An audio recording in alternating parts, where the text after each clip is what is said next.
Vi har hessa senast løtene hørt Manskórið synja nega sanje fyrir okon. Sin senaste var av et land jeg vet som amerikanska fru veit iste i 1913. Lukas av alt hytte, og en som heter Mark Jones gjør det leie. Vi kommer til å høre Manskórið atter om en av løtene. Så det sin praktiska kunning. Det første som jeg alltid vi skulle lägga till mestjes till kvarnetet när det. Vi vånar självant inte att det skulle nöjdas till kväll. Men kunde du kunna om det kan närma sig nej utgång till er. Så det färdtelefoner. Inte oregvast av färdtelefonen så vinner jag kunde se att det var ljålest eller slötja där. Och så det badneansing. Det badneansing med möte er. Og det her nere til mine venstre til tikkere høyre, en trappa nere under, her et rom, og det badneansing 4 bøtt under skolealder. Men åren det slett av færdtelefoner, så husker om dette at møtet vi nedvarspa, det vi som nedvarspa møte, og jeg det omkring som bortestetter og utheimme, så sender de en bå at det blir til å fære inn av heimasynet til Ebenezer, ebenezer.fo, eller inn av evr.fo. Her lunsjen til møte, så får de fylt vi. Så gløysen sier at vi tar boka bor og anna her ute i da de kom inn, så det her, vi ikke her. Det er tekmålstolk. Tann som har tørv av tekmålstolking, så plass her fremme i siden. Det er ikke tolka herfra, men fra gulvene av kveld, eller i det, så kommer fram her, men vi kanskje synes jeg nesten Felagssangur, så at det blir til å få det vi tekmålstolkingene. Og som kunnet så vil en nattrabid i midtelen møtene. Hjertelig velkommen til dette seinasta møte av stevnene i år, som her av Holts. Øysten tid som fylser vi ute i heime, etla her i Føyrum, hver det hjertelig velkommen til en frakt å kunne slippe inn i stående og av skutjan, så tykker vi hjertelig velkommen. Vi får nå synge fela, og ta over sangren til andre bergkammer. Vi prísa til Gud som skapte allheimen, land og hav. Han nummer 291 og nødje sangbok. 291, han vil øyne varspaver opp av skutjene her. Og da vi har sunnet, så kommer Osmundur Justinussen at bia. Vi prísa til Gud som skapte allheimen, land og hav.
Vi skulle bya.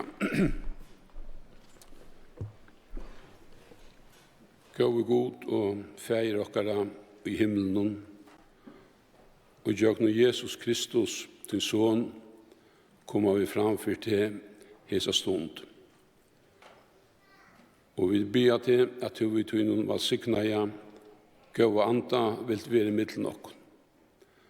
Bya de at det år som vil boa utlokkara folk og okkara tjau, må være landet noen til okka feir.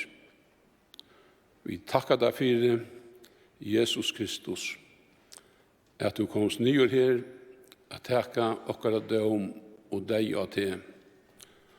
Og vi takkar deg for at dette nøye år som du boa i, til stendur vi enn i kvöld, til øyne kvöld som du starr.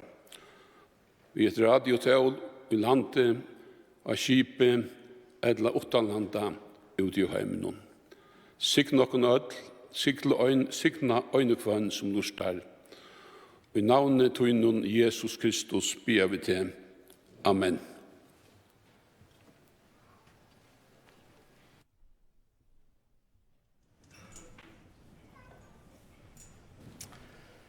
Så får vi etter at høyre Manskórið. I dag det Eli Smith som stjøtner køren. Francis Havergeld som andes i 1849 var salmaskald og lesmyr. Mittel best kjent hos salmar hennara er å takk mitt liv og være til, og så tutt liv til gavst og mer. Båar hava vi i nudjebok, nudjesangbok. Manskórið synger den 17. Tutt liv til gavst og mer, tutt blå og munstæran. Han er nummer 922 i bøkene. Det var Victor Reiensen som tutt. Gjør så vel.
Harrin Oddur av Lakjuni kommer til Tala, så la dere reisast, og i Felagssangur to sært ei med, men sånn til en god sært til nummer 138, om onker skyter vi bøkene. Nummer 138.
hetta eller skøyte på at møtet blir øysten sendt av lindene. Hadde man ikke vært, jeg glemte det å begynne vi, men møtet blir nedvarspa og blir øysten at høyre og i lindene. Vel, Oddur.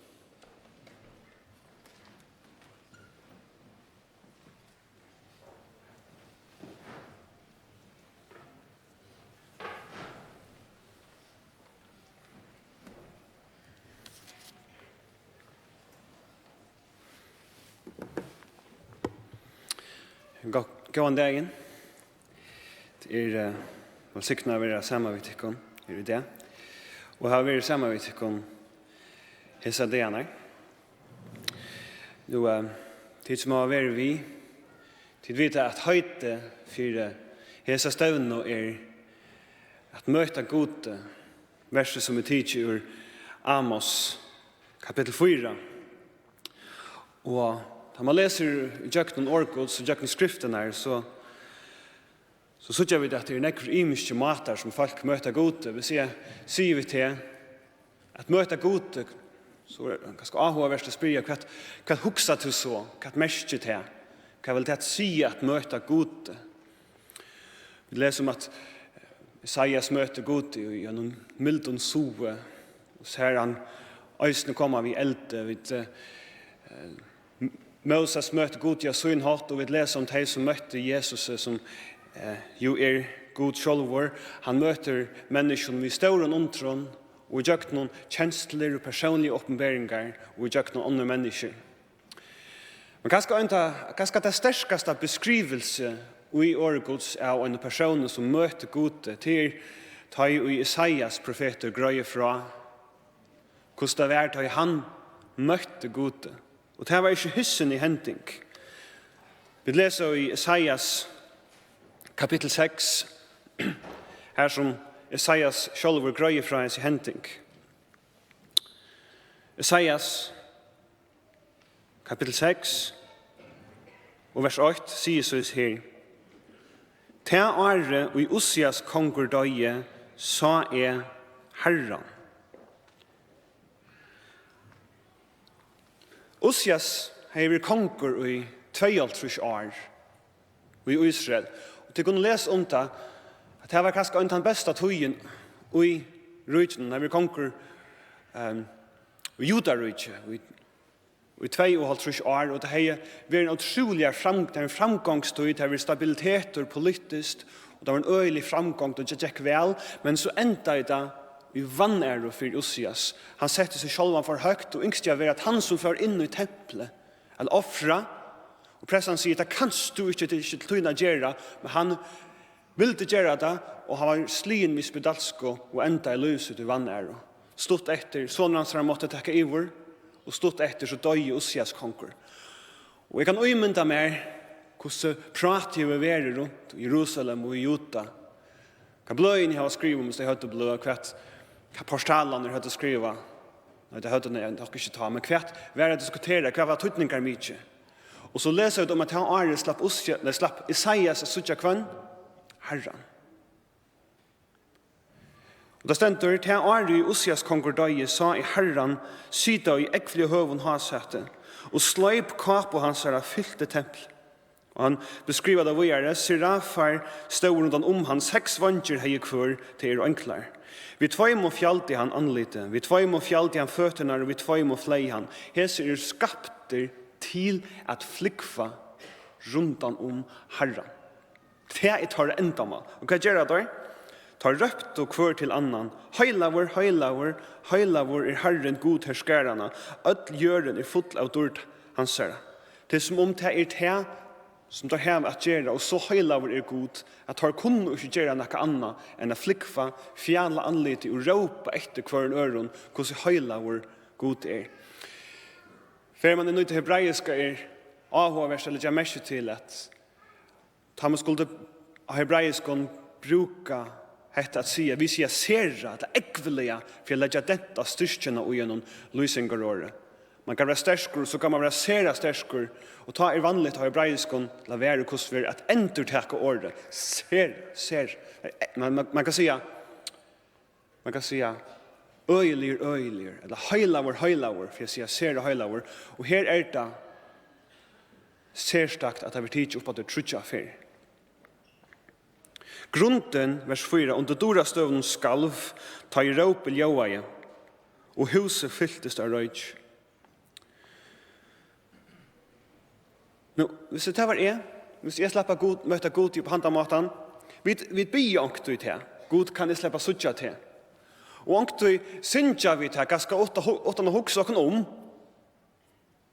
God kan du møte til her. God kan du vise til henne dårlig for okken. Og hva skulle man hukse seg om? Hva det i hukse til jeg sier til god? Ikke jeg suttja her, så jeg kunne hukse meg steg i støvnen til Isaiah, da han stod her på et. Jeg vil spørre, hvordan har du reageret?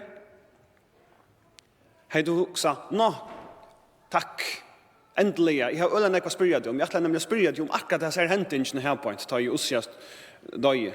Eller noe som du gjør det i min liv, har du haft et akkurat god? Eller kanskje be jeg lysen som skilta, da man vil leie så som du vil være. Hvordan har du reageret? Hvordan har det Isaias reagerer, da han ser god? En annen avhåverde spørninger til hvor det som sitter i tronene? Ångte så har man hodla hoksa hin tru enda god, som hin fitta milda Jesus, som tjekk og mitt sammen i sin lærersvøgnen, og motsetningen i sin øyelige feiren som sitter her. Men vet du hva? Johannes evangelister sier i Johannes evangelium kapittel 12, at han som sitter av tronen her i Isaias kapittel 6, det Jesus. Du kunne lese det, det sendte beinløyes. Han citerer det som Isaias ferasia, som nast i ferasia 17 i kapittel 6, og så sier Johannes i 12:41 at hetta sier Isaias da han sa dårtansere og tala om han, altså om Jesus, til å kunne lese kapitlet. Det var Jesus sjølvor, soneren, som satt her. Og Isaias møter honom. Hver reaksjonen til honom, kom og lese til det stender i vers 5. Isaias sier, ta sier jeg, gå an dagen. Nei, det som fyllde vi, tenker vi at det leser ikke rett. Her stender, ta sier jeg, vai mer til ute ved mer. Tu med hvor vi øvrønner, og vi bygger for mitt og følger vi øvrønner verden. Og nå har vi eier mine se kongen, Harran god herskerene. Han ser Jesus sitta i hakst og dørsyn, i hakst og hasa til synen, og han ser i fullkomne høyla like synen, noe som nærkje, og øyneste reaksjonen til Isaias ikke, kunne vi ikke prate om noen ting nå, eller jeg vil gjerne ha noen svære på noen ting i min liv, og hvor du gjør de hattar, og hvor du las hatta henta. Eller jeg går nok? Han sier øynas reaksjon å banna seg selv. Han oppdager heilalega gods, og konklusjonen til honom bare øyn. Han vil se sannløyken, han vil se hvordan verløyken han vil se den naktene verløyken, at det ute vi mer. Banna hvor vi fortjen, fær. Og han sier at det det øyneste rette. Hva mer til ute vi mer? Hvor til kontrastene mellom 4 og 17 helt av som versen. Han ser høylalega gods. Nå har jeg måned se kongen Harrin herskerene, og så fer han til et sted av seg selv, og han fer til verre skjønner. Med hvor vi øvrønner verden, og vi bygger for mye følelse vi øvrønner verden. Han har nok ikke tidligst å hukse om det er. Han ganske inn i midten hukse, dette burde jeg kanskje ikke ha sagt, eller hvordan var han hva det kom av munnen hans her. Men nå han stender i for Herren og Kjolvån i reaksjonen, årsak av det som jeg har sagt, så det som jeg har tåsa. Ute ved meg. Og så hukser jeg, hvis jeg har i stedet her, har det vært noe friere til meg. Jeg hukser at jeg har kommet til samme konklusjon. Om jeg har i stedet fremme for hånden på hand av maten, Og min reaksjon har vært det samme til utover meg. Men så hendte det. Så leser vi i vers 6. Men ein serafren flei i til min, og i hånden i hei en glå, som han vi klova hei tidsi av altaren. Vi henne nam han vi munnmoin og sier, hikk, hetta hei nome vi varar tøynar, skyldtøyne bostur og bøtt fyrir syndtøyna. Nå, hva det som henter her? Hvordan kan det her hente? Hvordan ber dette til? Hva blei av banden, hva blei av syndene, hva blei av tøy som kommet av varren sier seg? Det har et størst symbol her av en glå. Her kan man teka på nekva mater, man kan teka det som glå, som eldur, som man brukte man hei moderna medicin og antibiotika og så videre, til at et sar ikke skulle få betentelse, at du teker en glå og for å rønsa sar. Og vi har en brennende elde, vil det være hans rønsa her. Men her nekka møyr, her et altar, og her en baut bøtt for syndtøyna. Hva dette? Jeg heldig vi skulle vente oss nå til Hebreabrevet kapittel 9. Her stender i Hebreabrevet kapittel 9 til skriva til jøder som var kommet til trygg. De var blitt frelst, kommet til å kjenne Jesus, men de strøyast til noen spurninger. Og det strøytes med til annet med denne spurningen om dette nok. Hvordan vi altaren og vi tar offra god sjølver bak en offra og i templen og i tabernaklen. Og hvordan vi trygg men hvordan vi må inn i avhaldende synd blir vi fettla, blir vi, som Isaias kunne sagt, have seg årøyne varrar til dømes. Det ikke friast øysen at offra i templen? Det ikke friast øysen at gjøre noen ting, at gjøre hese tingene for å beheia god? Og da stender i Hebreabraunen dette her, at presteren for inn i tempelet at offra. Da stender i vers 9, Hebreabraun 9, til uimynd, inntil tøyene vi nå samsværende tøy vil ha båren fram, begge gaver og offer. Som tog ikke samviskende ved vidjande å ment at gjøre at han fullkomna noe ut inn i godstannes og søyne. Men som best sammen vi mæti og drekka og imiskon tvotton holdligere fyrskipaner, avlagtar inntil tøyen kom å få alt rettelig, at man vil avhaldande mynter om sina synd til man fer offrar, men det betar omkant og synden blir vi å komme atter og være her, og nå er vi mina samvisko, og man er kanskje hodla, bare legge det til syest, og jeg er ikke hodla at huks om det langer, kanskje til kjenne tankan omkring av dykken. Men så stender i vers 11. Men Kristus kom. Men Kristus kom som høvesprester for henne kommande gåen, og han får i kjøkkenen et større og fullkomere kjalde som ikke gjørs i hånden til som ikke av Jesus skapningen. Han får ikke vi blåe av bokken og kolven, men vi ser noen ekna blåe, øyne fer i atler. Inn i halvdjedomen og vann evige endurløysk. Øyne fer i atler og vann evige endurløysk. Og så stender vi gjerne, til så satt som blå boka og tarva og øskane og kvio, vi at vi har slett av henne i øyrøyne og halkar til utvarste som røydleika.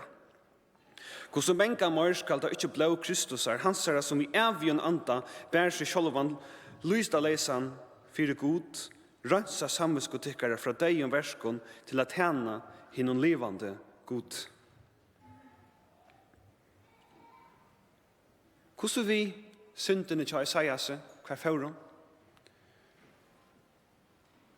Ja, jeg var sammen med noen unge folk her fyrer, og så tog jeg meg her at en spørning som andre muslimer ofte setter kristne hva bjøves nekker av dødja for at Gud skal fyrtjøve? God er større enn alt. God skal bare fyrtjøve, sånn hodel til. Hva kan God ikke bare fyrtjøve? Hva skal nekker dødja av noen krosse? Hva sværer ditt så? Det er ikke god større enn så. Han kan bare fyrtjøve. Passer det ikke? Hva sværer ditt så? Det gav spurninger, ikke det?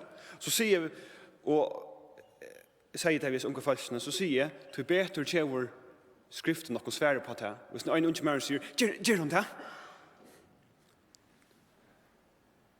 Ja, det gjør hun. Vi at hesen her som satt at sjånene framme for Jesajas, han valgte å bliva lagre enn ønklene, valgte å bliva som vid som en menneske. Og da han dør ute av en skrelleplasse utanför Jerusalem, på den mest vanärliga maten, så teker han domen som tog øyer. Hva mer, sier Jesajas, til utover mer, til mer vi årene varren, og bygger med til folk vi årene varren. Han ser som en refsing. Og han synte at årene varren skulle refsast, og hesen mæveren, Jesus. Hesen god blev til menneske og døye, og tog han domen og passe sjølva. Han, som det stender i Hebreabrevnen, og vann evige endurløsing, øyne for i alle. Og det hendte i øyne for Jesajas, og tog hendte mynden til bøtt for syndtøyene, som det stender. Han har tidlig domen og har ingen domer etter for Jesajas. Hette Jesajas bruk for at oppdia. Men så ikke det, Jesajas, han har ikke kunnet oppdia. Kvært han mestjer at det bøtt for hans synd, hvis han ikke øyne har oppdia høyla laga Guds. At Gud noktar at gauteka og refsa synd. Hans rettvis skal oppfyllast. Han noktar. Så hvis han skal gjøre så som muslimene trykva om sin god, at han bare skikva synden til viks, så har han sett rettvise synder til søyes, men det gjør god ikke. Og tog tok han syndene og fotla domene på seg selv. Og tog stender i Rombrand kapittel 3, således kunne han være rettviser og rettvisgjøre til han og tror. Det som er så framorskærende å lese er det som hendte neste i Isaias. Her som det stender, vers 8 i Isaias 6. Så hørte jeg Harren sige, hvem skal jeg sende, og hver vil være på for i okk? Og jeg svarer jeg, her jeg, send meg. Ta sier han, altså Harren, fær og si, vi heter folk. Så ikke det da? Ta Isaias var den aller lagste støven. Han la av knøven og græt, og banna i seg selv. Hva var det han nevnte? Hva var det første som kom Isaias til hugst, da han sa varrar, det som han hadde sagt, således man hadde tåsa, og han sa sånne synd i for god, og banna i seg selv. God sier, jeg har betalt det. Kom, opp på stat. Øyna for atler, jeg har rønset tunna samesko, hun røyn, nå skal jeg bruka tunna varrar. Hebreerbrevet, det stender om teg,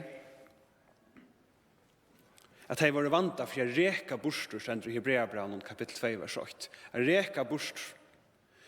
Når reker man bostur, det er ikke det samme som å rekva bostur. Det tar man ikke rør.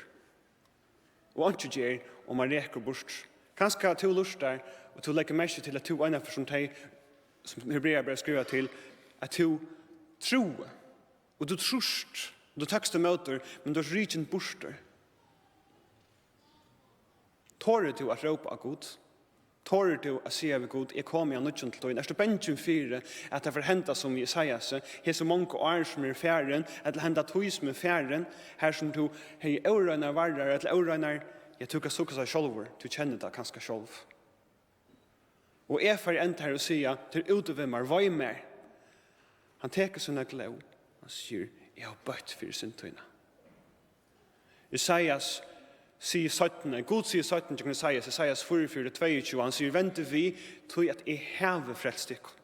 Vent vi, tog jeg har bøtt for syndtøyene. Til øyne kjøkt at du opptidsen av øtlen øren rundt om oss. Usias konkordøyer, Berlinmuren fettler, og alt mulig hender rundt om oss. Vi føler oss som Paulus sier i 17. Korint kapittel 6, da han kommer til Makedonia, så sier han så jeg sier at rundt om oss vers 3, og innan ui oss 8. Jeg tror jeg kjøtt som er at føle øyne.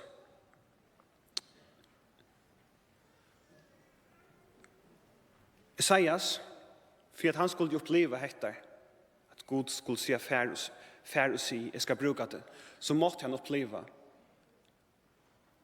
att Gud säger vi han bötte för syndina. Och för att han måste uppleva att Gud säger bötte för syndina, måste han ösning uppleva så självan i forhold till hela laga Guds. Gud önskar att möta det här, ösning till som är känt han lunche och som är riken bort och fra dig. Och till som följer att hetta ökar mina liv, det som drever mig ner. Det hämtar passionen, hämtar synden, det mina varrar, det mina händer, det mina gerer. Gud önskar rensa till han utjön och säger, fär och si, jag ska nettopp bruka till mina varrar. Tukas leva resten av din liv, tacksamme och tillbe han. Och ta versus här, som det ständer, till endas i Hebreerbrevet och 9:14. Han gör detta för att rensa samvetskotyckare från dig om verskon till att tjäna henne livande Gud. Amen.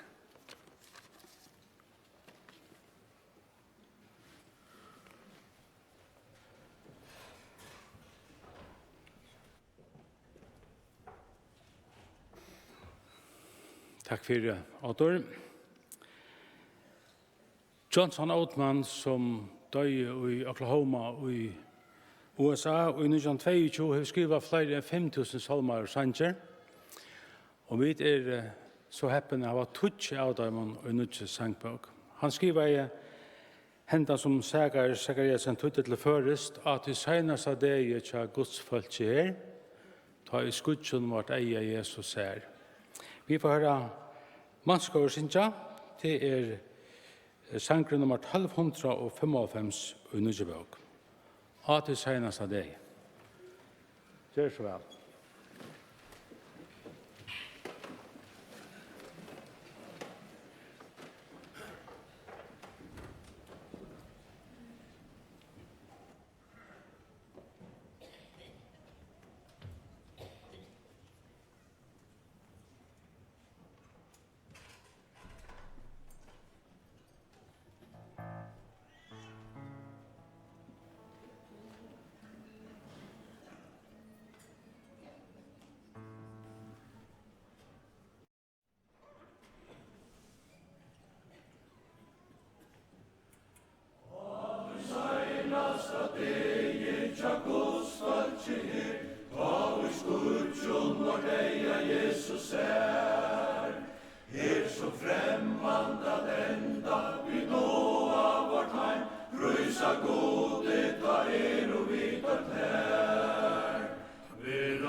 Og en sjetten talene lett så kon synge fele etter. Hese for sangen Harri av hjarta to kærer mer erst. Nummer 254.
Så skulle vi høre Ingvard, Petersen, Tala og enda.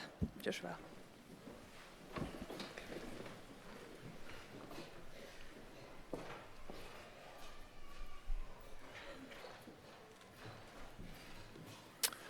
Ja, god dag. Det er rundfullt å kunne være vi til disse møtene og jeg kunne hørt årgodstala, be evangeliet til frelse og eisene til oppbygging. Jeg husker særlig om hvordan det begynner. Vi begynner i Mikkedein, og her ble lyst den mynden av 2 mannen som møtte Harrin.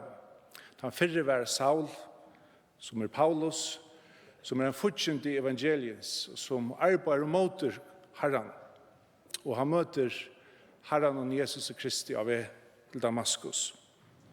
Da settene det løydebad Samuel, som born inn i tempelet, og som av mammensøyne, som bad, kanskje ikke, det stender, han skilte ikke, han visste ikke da han hørte rødt Herrens, at det var Harrin.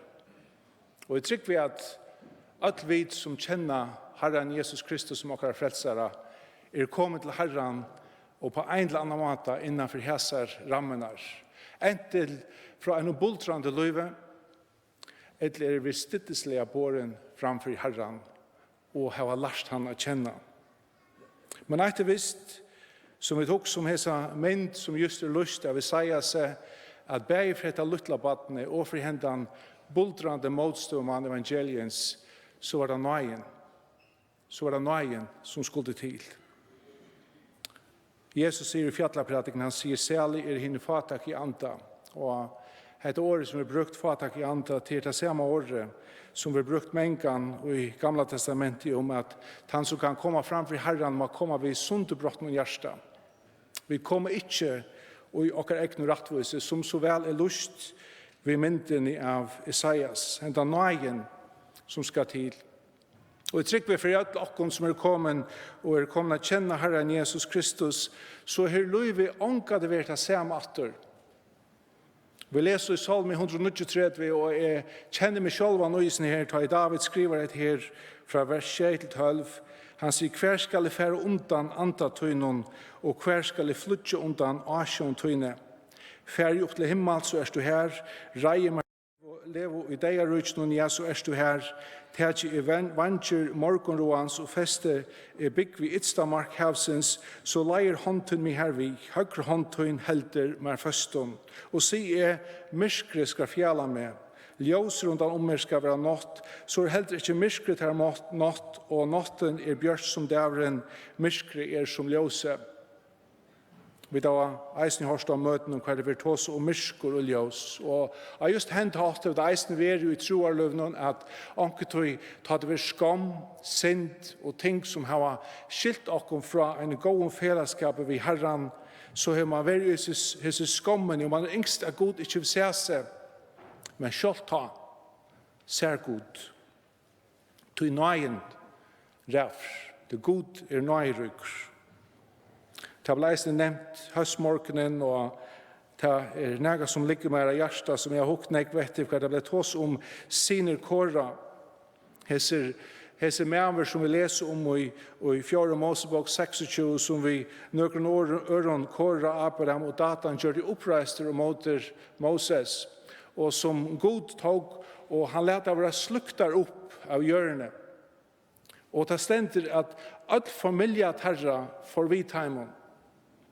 Og så leser vi setten i 4. Mosebok, vers 26, kapittel 26, vers 11, men siner kåra døy jo ikke. Og her en lysing av en nøye som tærer mer vust. Og heser siner kåra har skrivet 11-12 salmer. Og alle disse salmene tar lysa nøyene, som vi som tryggvande kjenner. Salmer 4, vers 2-6, tåsar en av dem skriver om han enter skåart, han søtleikan at heva samfella vi Herren god. Han sier, hvordan elskler ikke bostad tøyner, Harri og god herskerana. Salmen lunches, de han troar etter forgåren Herrens. Hjarta måtte holde mot råpar av glede mot hinn og livande gode. Ja, spurveren fansar heim og svelen reier som han hever ungarsunar og i. Alt tøyne Herre godmoin, kongomoin og godmoin. Sæler teg som byggva i huset tøynon. Teg skulle alltid lova her. Sæler han hever styrkesunnet her og som hever hjarta vent til tøynar eller hinar bein og leir. Altså, en salmer som tåsar om en søtleika av en samfella. Og det samfunnet opplever vi, sjølvande tar vi komme sammen, men aldri gløyma hva det vi kommer sammen om. Det ikke det at vi kommer sammen, men det det som vi kommer sammen om. Herren Jesus Kristus. Og vers 16, om vi leser om hese menn, siner kåra, så leser vi det første krønikebok, kapittel 6, om det her var Bibelen vi så kunne slå det opp. Her leser vi om hese trutjar sangskriverne som David heier, og som eisne gynner inn i tøyene til Salomon, Heman og Asaf og Etam. Hese trutjar menn, og det stender fra vers 31 til 24 om hese her i første krønikebok, kapittel 6. Hvor av dem gonger til ene av dem 3 og 18 av levittenon, Heman gonger til Katittaner, og Asaf til Gersonittaner, og Etan til Marittaner, eller Merittaner. Hesa trutjar 18 som høtte imiskar oppgaver til at det kom til tabernakle. Katittaner skulle teka lotenar som var inne i tabernaklen. Gersonittaner, der skulle bæra teppene, og Merarittaner skulle bæra 3 stølpaner som var bygd eller som var brukt til tabernakle. Nå oppi tøyene, nå var det tempelet, så kanskje tar lot var imisker, men heser trutje mennene stod som forsangare, forsangsskrivare til tempelvokslene. Og vi sutja at hver av dem har vært lukket som givet her attertal var atter til Levi. Og jeg får huske særlig om hentan Heman, Kahatitten, som fer til de gruppene som heier vi lutenar templene å gjøre. Her stender om hentan mannen, det stender fra vers 33. Hese vårt her og stå her vi sånne sønnen av sånne Kahatitta, Heman sankare. Og så stender dette hvor han var. Han var sånne en mann som het Joel. Og så stender hvor var pappa Joel, hvor var appelande Heman, son Samuel. Han luttle dronkeren som var båren inn i dette tempelet. Så sutja vi hans attartal av son Elkana, son Jeroham, son Elial, son Toa, og vi finner akkurat som attartal vi i 1. Samuelsbok kapittel 1 og vers 1. Men før vi ned etter og hitje etter navnene som så kommer vi ned til vers 33. Her stender son Tahat, son Aser, son Ebiasaf, son Kora, son Gissar og son Kahat og son Levi. Det vil si at hese mæren som nu står og skriver i, han var av hese 8 Kora, og ikke bare han, men han sa at vi har kjent i Abbe Samuel var av hese 8. Som henta familie og hese menn som vendte seg mot Moses ble vi slukter ned livande og hjørna. Men han sparte sine Kora kvui. Jo, til god og sønne 4 atlan, som ble nevnt om morgen, 4 atlan sa fram at her var onker, her var neka. Og leser vi disse salmene til hese måneden, så sutja vi atter og atter, nøye vi litt opp. Nøye Guds. Salmer 42, som gjørstren tror etter rennande vattnet, så tror Salmon etter ter god. Salmon tistre etter god i henne livande gode. Når skal det slippe å stå inn for i asjon gods? Tar moini er mæter moin det og nått. Jeg tog av de heilom vil sagt til meg, hver er god tøyn. Hetta må jeg minnast og uthedla Salmon og i mer. Gossi er og i skæranon for til husgods ved glederåpen og lovsanje og i hatøyer skæranon. Altså en langsel, en glede, en sånger i hjertan om et samfellag. Jeg kunne spørst den da spørningen, hvordan vi sal okkara? Hatt at han langselen ta ut hei rundt han om okkon, spyrja og råpa hver god tøyn. Anki ærvise av døven, noen ikke hei som mannen som i det, ta det spyrja okkon hver god tøyn. Hebreabrev kapittel 4 vers 20 sier hette at han og i komen inn i kvilo hansara her eisne finnes i kvilo etter verksøyne eins og god etter søyne. Vi lever gjennom samfella vi Harran Jesus Kristus. Vi kvila og i nøye hansara. Det her vi møter gode. Men hette at kvila og i nøye hansara faktisk en ting som vi må endre opp det oppleva atter og atter, tog at en byggven tryggvande en som lever i en bansligere avhengighet av Herren og Jesus Kristus. Til så motsigende som det kan være, at en byggven tryggvande lever i en bansligere avhengighet av Jesus Kristus. Hver har vi så etter samfunnet? Jo, jeg kunne huske meg at lese noen vers ur Galaterbrevn kapittel 5.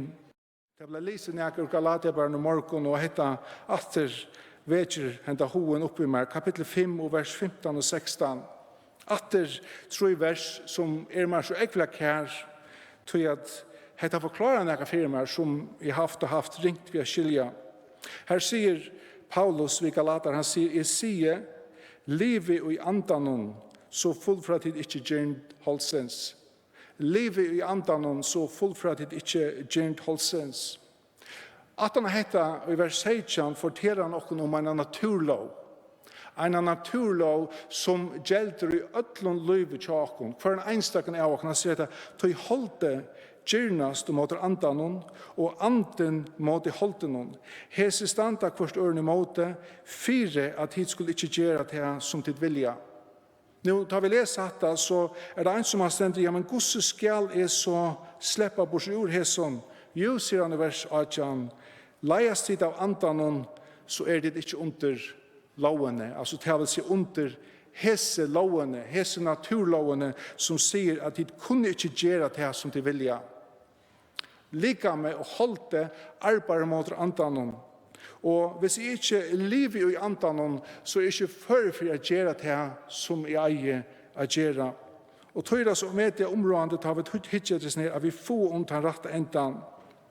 Til at liv i andanen så vil ikke fullføre. Til ikke at fullføre ikke så lever det i andanen. Vi tar ångan levende chans at han har holdt noen av en sier av noe som helst. Vi må leve i andanen.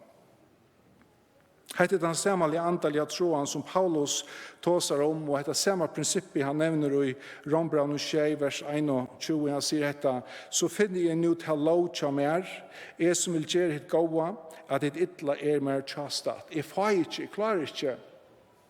Men så helder han av fram, som vi sier i Rombraun 8, vers 1-6, han sier dette, så nå ønsken fordøming for deg som Kristi Jesus i Tøy lívsins anda hefur Jesus Kristi løst med fra lovsyndarnar og deians. Det som loven ikke var ment å gjøre, vet at hun var måttleis av holden hon, det gjør jo god da han sendte sånn som lykan sintien holde, og for sint og domfelte sinten i holden hon, for at det som loven kravde skulle være fullgjørt i okkon, som ikke liv etter holden hon, men etter andanon. Det er de som etter holdenon tro etter de som av holdenon men de som av andanon tro etter hinnon andalia, og troan holdsens degi, men troan andans liv og frigjør. Det vil si at nå kan jeg si at alt mentor og i honom som gjør med sterskan. Jeg skal lese noen få vers av 3 åren for å gjøres, så jeg halte at her noe som lukker meg enda mer. Jeg husker om Efesos brev kapittel 5, vers 18-20, som eisen tås med her at genge i andan, at leve i andan, og her er mynden brukt som en som avvarskaver av rusevne, og i forhold til en som avvarskaver av heilig andan. Og han sier dette, drekket ikke ikke drukken av vøyne, og i tog spytling. Nei, lete til kun fytla av andanen, så til tala kvart til annan vid salmon, lovsangon og andalin vyson, sinje og spela for herranon og gjørston tikkara, og tatje alt det gode og færdon for alt og i navn i Herre okkara, Jesus Kristi. Hese tro i versene egentlig ryk, vi sutja det i Efesosbrevene, men vi sutja en samandrott av hese trimo versene og i Kolossebrevene. Og tror avverst at i Kolossebrevene kapittel 3 og vers 16, her tåsa Paulus ikke om hette at gengu i andanon. Da vi sier at gengu i andanon, det kan leva så abstrakt og torsførst, lukka som er feta. Men her kommer Paulus til noe som nekmara konkret og nemmere til okkon at firhalda okkon til. Han sier hette i Kolossebrevene 3:16, og her mynden av hva det gengu i andanon. Han sier, lete år Kristus byggvar rykliga mittlen tikkara, så tid i ödlen visdom lærer og amena kvann annan vid salmon, lovsångon og andalin vyson, og sinja indesliga og gjørston tikkara fire gode. Jeg vil mer tjammer spurte meg fire ujar, han sier, hva for bok leser du for tøyna? Og jeg fengar ikke ordentlig om det er en bok fra ödlen bøkene som man kan lese, eller en bok og i skriftene. Men jeg kunne spørre henne samme spørningen, det glede og hjertan til der, da du leser hessa bok? For det sinja og hjertan til der, da du leser hessa bok? Det en glede som spryter ut, da du har et samfunn av god og gjør noen hessa bok? Det livet som vi bjør okkom. Det livet som bjøa mer, og det livet som bjøa til. Det livet som siner kåra sinje om, og i nøyene, og i årene, og i sannleikene fra gode. Akkurat samfunnet i jøkken året. Vi kommer sammen, og vi kunne gledes, men vi kommer sammen om året, og ta spryter en glede ut ur gjørsten okkar. Året tungt? Hvor så lengt så gjerne til at du låste knæ og les året, og gleddest, og du følte en søtan sang og hjertanon etter å ha lyst i året. Hette det samfunnet som god her for okkon, og samstundet som veren sier hver god tøyn. tyste som han gjørster, sier hesten her, sånner kåra, tog han tyster etter åren, etter hese kjenslene, etter hese forholdene. Tablaisen lyser i Ebenezer høstmorgenen fra Salme 119, vers 94, hva det stender til avgjær tøyer Herre, stender årtøyt fast i himmelen. Til avgjær tøyer stender årgods fast i himmelen. Og en maver som av løytsindre eldre enn jeg, ikke nevner navn, for opp og sier, jeg lærte å lese her. Vi har lest et skilte som står på vekkenen i Ebenezer, veveren, sannleggen og liv. Jeg lærte å lese og tjøkken at det er. Akkurat som Samuel, båren inn og høyre året være lise. Hvor? Jo, det heter året det som vi møtes om. Det det som gjør oss handa sødleggen, som fer hjertet mot å gledest, og fer hjertet okkara at sammansjåast om hvor han Hebreabrevet kapitel 4, vers 12 og 13 sier dette, «Ty årgods livande, til livande og har kraft, og kvassare enn ega tvøyegjast svør. Derfor jøknun, inntil kløyver sal og anda, lir og merg, og dømer hoksaner og ra hjertans. Angen skapninger av skjønlig fri asjon gods. Nei, alt nætje og best for eion hansara, som vi har via gjera. Vi tar at vi nu har ståran høvesprest, som færne tjøkken himlen når Jesus sånn gods, så let dere holde fast vi tar jottene. Hette året klyver tjøkken middelen sal og anta, til ringt å definere monen av sal og anta, men hette året kan klyva middelen hette. Det kan klyva middelen lir og merk, faktisk tås om bein og merk. Og til ringt å definere når merkeren stekker og beinet byrjar. Vi tås om at det som harst i bein og det som blett i merker, men det bare en prosess kvært i kvært av her som baun. Det dømer hoksander og ra hjertans, og at det her kvært i moneren, heter årgods, som lukar sal okkara, som gjørstren tråar etter rennande vattnet. Hatt okkara forhold til årgods. Det er alt annet som sånn heimeren her bjøver, hver sånn heimeren som råpar, hver godtøyn. Godmøyn kjenner jeg jøkken år, og forholdet som jeg har ved godmøyn jøkken året, og til det løtner hver hjertet mot synker og gledest, ta i årene. Treisen løter hver tror jeg å finne, og en så salmisteren tror jeg etter at få mer. Men jeg minnes og vet at det her han å få. Hebreabrevet 11, vers 1 og 3 sier dette, trygg fullt visse om det som vågner verer, samføring om det som ikke sast. For henne var det jo henne gamle og finne gå av vittnesbord. Så sier han dette, vi trygg fæta vid at heimeren skapter vi åre gods. Så det ikke av henne skjønnelig at det som sast våre til. Vi åre gods. Til åre gods som vi saunast om. Og jeg husker om i morgen ta en eldre bror for opp og forteller om vittnesbord og løvende kjasser som andre har sett. Det vi trunnig av tusener hukt fram og måte at her gamle finner gå av vittnesbord. Salmen i Hebreabrevet 11 som troar kapitlen i Nødtestamentet, han byrjar vi Jesus hva henne gamle finner gå av vittnesbord av, og han endar vi til samme. Vi trunner fram og måte når han trygg at dette årgods. Trygg hva som Gud sier om seg sjølvan og gledest og njóta av honom. Utan trygg det omøvligt at taknast honom.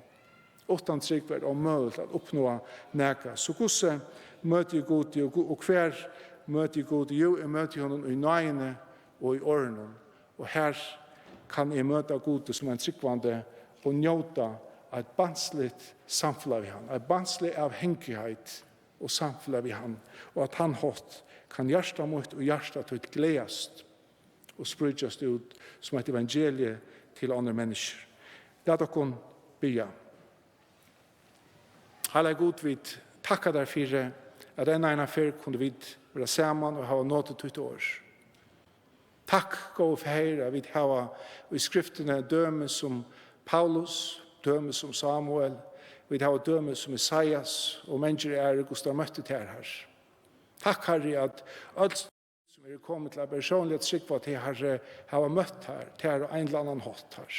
Entil som motstående av evangelium, eller som bøtt som blitt lagt fram til tøyen, Herre, og kommet å kjenne til og tjøkken årtøyt, Herre. Men takk, Herre, at til best av nøye at baden blir frelst, og best av nøye at han eldre blir frelst, Herre. Til best av nøye at vi kan komme framfor til Herre. Og takk for, Herre, at han hotteren som du ønsker vi skulle leve for til Herre, at han hotter vi så ikke rettvis ut her, og ikke godt i oss selv, Herre. Vi bøkte en høyde å kunne takke deg for til nøyene, og til han kærlighet som du viser oss daglig, Herre. Her vi ber at de onker her som ikke kjenner til, som ennå ikke har haft hette høve, eller haft henne mulighet at suttje til hvor stor god du erst, at vi kommer til å suttje til krossfesten for seg. At vi kommer til å suttje til at vi kommer til å ikke rettvis i å bjøve her, men alt fra her. Vi takker deg for at du gjør oss til en sødlag og gjørsten som vi njøter til samfunnet som vi har vi til Herre og vi for en annen Herre. Måste du ära av ötlen som vi gör och måste sikna hesa löt i mittel mötene och det som framvis för att föra fram och om du börjar vi att komma och möta i kvällt här. Sikna på en einstagan som här samma vi och i det vi ber och i namnet av Jesus Krist. Amen.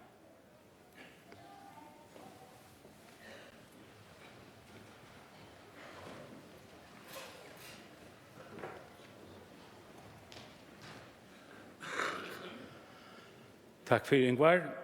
Arne vi får synge i fela, så skal vi høre Manskórið synge for seinasta for av stevnene i år. Marsta Klingan skriver i hennes sangen to av lívsins leið, vånbrot og nest. Og Robert Harkness gjør til leið. Sagariasen tutte. Vi får høre en duett. Det er Andreas Hvannastein og Napoleon Smith, og det atre det Eli Smith som støtner. To av lívsins leið nummer 890 i bøkene.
Rus var je ein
Ja, takk til Manskórið for tykkara vekra sang som tid av lukk okkom vi i det. Vi får nå bjøa tykkon en nottrabida, og det borrett i attar i heltene, her som de kom inn, her sett opp kjoltøgebår, og til såleis at man bryr fra enda noen, man kan bryr baun enda noen, og så gonger man inn i modomine. Og her flere bår oppsett, så det bare haldas fra mat. Har de så finnes på lesken og i koppen. Så får jeg heida det om at færre fra bornen så at han neste slipper fra mat. Ofte det så frestende jeg stand og prata i det og til man møter omkron, men som er færre bort fra å prata hvor gjør det, så ånder slipper til. Til eisen glutenfrukt brei, og til bare til de som har tørva tøy, til sett opp født eisen av bornen, og til skjelti og såleis at det mest vel. Eisen nøkker bor sett opp, det ikke så at vi ødt få sitte til bors, men og de borene først og fremst til de som kanskje ikke orsker standa, så lett dere eisen ha vært her i hoa. Så velgaknes tikkon, nå får vi at Sintja reise dere opp, og Sintja min hirði, góður, Harrin som et borvers eisene. Han nummer 24 i bogen.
skal lukka lägga att mötet, det sätta mötet, här börjar efter klockan 9. Och till således att här blir utvarspa beinleis och kringvarspa förja, tog det var öliga gott om de kunde sitta i efter, kanske 25 åren, tog jag akkurat klockan 6, ta börjar vi att varspa ut så är det klart det. Annars görs väl och välgagst.